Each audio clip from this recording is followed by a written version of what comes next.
Hello friends, জয় Mohun Bagan.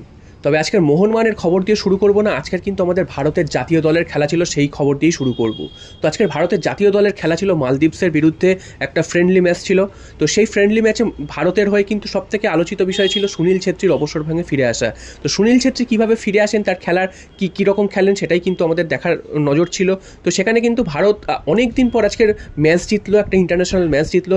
Last match জিতেছিল 2023 November মাসে, প্রায় 1.5 বছর আগে, কুয়েতের বিরুদ্ধে, কুয়েতের মাটিতে। তারপর কিন্তু অনেকগুলো ম্যাচ, অর্থাৎ 12খানা ম্যাচ কিন্তু ভারত খেলেছে, তবে তার মধ্যে কিন্তু কোনো জয় পাচ্ছিল না। তবে এতদিন পর ভারত আবার জয় ফিরতে পেরে খুবই ভালো লাগছে, এবং তার থেকেও বড় কথা হচ্ছে গোল কারা কারা পেয়েছেন সেটাও শুনলেও ভালো লাগবে। গোল রাহুল ভেকে পেয়েছেন, প্রথম গোল করে তিনি এগিয়ে দেন, হেড থেকে, কর্নার থেকে হেড করেন, সেখান থেকে গোল করে তিনি এগিয়ে দেন। এবং তারপর 2-0 করেন কিন্তু মোহনবাগানেরই লিস্টান কোলাসো। তো আমাদের লিস্টান কোলাসো কিন্তু ক্লাবের জার্সি গায়ে প্রচুর গোল করেছিল এতদিন, তবে ভারতের জার্সি গায়ে কিন্তু তিনি কোনোদিন গোল পাচ্ছিলেন না। তো আজকের কিন্তু সেই গোলটা তিনি পেয়েছেন, যদিও আজকের খেলার মধ্যে কিন্তু তার মানে ততটা কিন্তু তিনি ভালো খেলতে পারেনি, তারপরেও তিনি গোলটা পেয়েছেন, এটা কিন্তু একটা ভালো দিক। এবং সেটাও কিন্তু কর্নার থেকে, অর্থাৎ সেট পিস থেকেই গোল এসছে, এবং হেড করে তিনি গোল করেন, দুর্দান্ত একটি গোল। 2-0 এগিয়ে যাওয়ার পর কিন্তু ভারত অনেকটাই হালকা মুডে চলে যায়, এবং তারপর কিন্তু আসে 3 নম্বর গোলটা।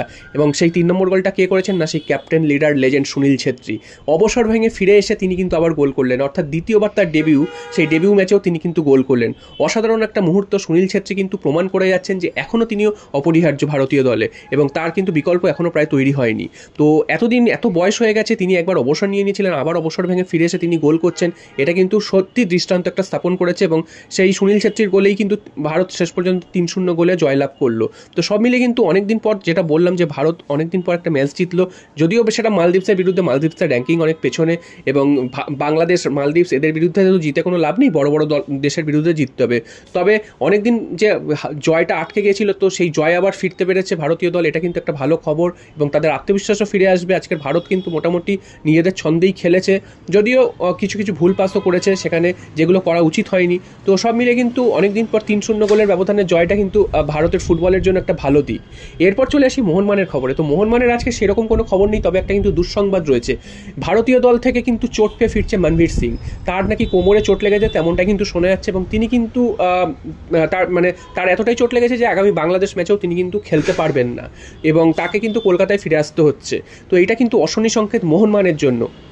এর আগে আমরা দেখেছি যে যখনই ভারতীয় দলে কোনো প্লেয়ার গেছে মোহনবাগান থেকে, তাদের কিন্তু চোট লেগে ফিরে এসছে। এর আগে আশিক কুরুনিয়ানকে দেখেছিলাম, এবং তারপর কিন্তু আশিক কুরুনিয়ান কিন্তু আর খেলতেই পারেননি সারা মরশুমে। তারপর কিন্তু কিছুদিন আগে আশিস রাইয়ের চোট হয়েছিল, তিনি ভারতীয় দলে যেতেই পারেননি, এবং এবার কিন্তু চোট পেলেন মনবীর সিং। তো এটা কিন্তু খুবই উদ্বেগের কারণ মোহনবাগানের জন্য, যদিও মোহনবাগানের এখনও সেমিফাইনাল ম্যাচ প্রায় দিন 12-13 বাকি রয়েছে।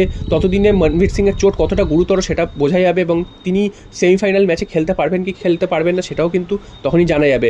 যদিও আশা করা যাচ্ছে মনবীর সিংয়ের চোট অতটা গুরুতর হবে না, সেমিফাইনাল ম্যাচের আগে তিনি সুস্থ হয়ে উঠতে পারবেন। যদি সেটা না হয়, তাহলে কিন্তু একটা অপূরণীয় ক্ষতি হবে মোহনবাগানের সেমিফাইনাল ম্যাচের আগে, এবং মনবীর সিংয়ের বিকল্প কিন্তু মলিনাকে রেডি রাখতে হবে।